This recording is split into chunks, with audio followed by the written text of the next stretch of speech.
10 साल बाद मायरा की वापसी से काम उठा पूरा घर। जिसे सबने खो दिया था वही लौट कर आई है। मगर अब वह पुरानी मायरा नहीं रही।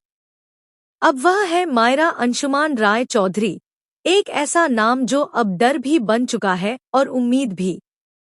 लेकिन उसके कदमों के साथ लौट आई हैं कुछ दबी हुई चीखें, अधूरी साजिशें और ऐसे रहस्य जो पूरे परिवार की नींव हिला देंगे।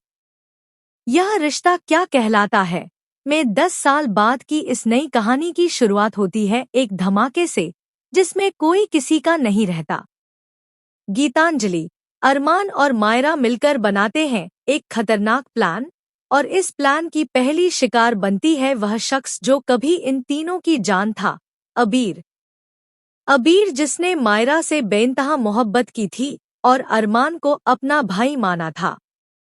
लेकिन उसे नहीं पता था कि जिन हाथों को उसने थामा था उन्हीं हाथों में उसके खात्मे का नक्शा बन रहा था। वहीं दूसरी ओर कृष्णा, जो अब तक छाया में खेल रहा था, अब खुले मैदान में उतर आया है। उसे अपनी विरासत खोने का डर है।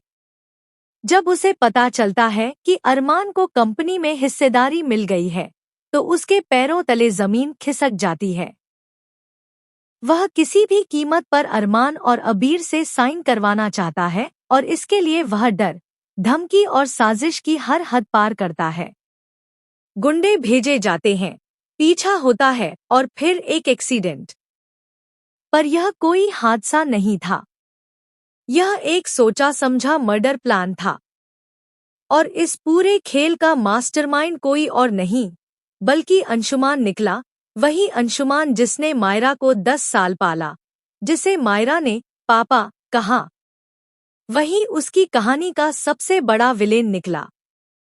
अबीर और अरमान उस गाड़ी में थे जिसकी ब्रेक फेल होती है और वह पहाड़ी रास्ते से नीचे गिर जाती है।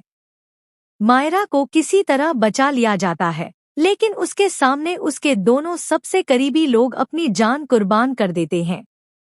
उसे लगता है कि उसकी जिंदगी खत्म हो गई है, मगर वह नहीं जानती थी कि असली अंत अब शुरू होगा। मायरा, जो अब एक बिजनेस टाइकून है, केसरी वस्त्र और राय चौधरी वेंचर्स की इकलौती मालकिन बन चुकी है। लेकिन उसे यह नहीं पता कि जो सिंहासन उसे मिला है वह खून और धोखे से सना हुआ है। अंशुमान उसे अपनी बेटी मानता है, लेकिन अब वह चाहता है कि मायरा शादी करे अपने ही बेटे दक्ष से। और यह शादी नहीं, एक और चाल है, ताकि मायरा की प्रॉपर्टी पर पूरा अधिकार अंशुमान और उसका बेटा पा सकें। लेकिन अब मायरा पहले जैसी नहीं रही। अब उसके सीने में सिर्फ दर्द नहीं, एक आग है, बदले की आग। एक दिन मायरा को एक पुरानी डायरी मिलती है, अबीर की। उसमें लिखा एक वाक्य उसकी पूरी दुनिया को उल्टा कर देता है। अगर मैं मर जाऊं मायरा, तो जान लेना, यह एक्सीडेंट नहीं होगा। अंशुमान पर भरोसा मत करना। मायरा की सांसें रुक जाती हैं। उसे समझ आता है कि वह 10 सालों से एक धोखे में जी रही थी। अब उसके सामने सिर्फ एक मकसद है, बदला। लेकिन जैसे ही वह उस राह पर चलती है, एक और भूचाल आता है। अरमान जिंदा है। हाँ, वही अजनबी चेहरा जो शहर के बाहर एक पुराने मानसिक अस्पताल में छिपा हुआ था, वही अरमान है। टूट चुका है, लेकिन अब भी जिंदा है। अरमान को बचा लिया गया था, लेकिन उसकी याददाश्त चली गई थी। उसे मरा समझकर छोड़ दिया गया था।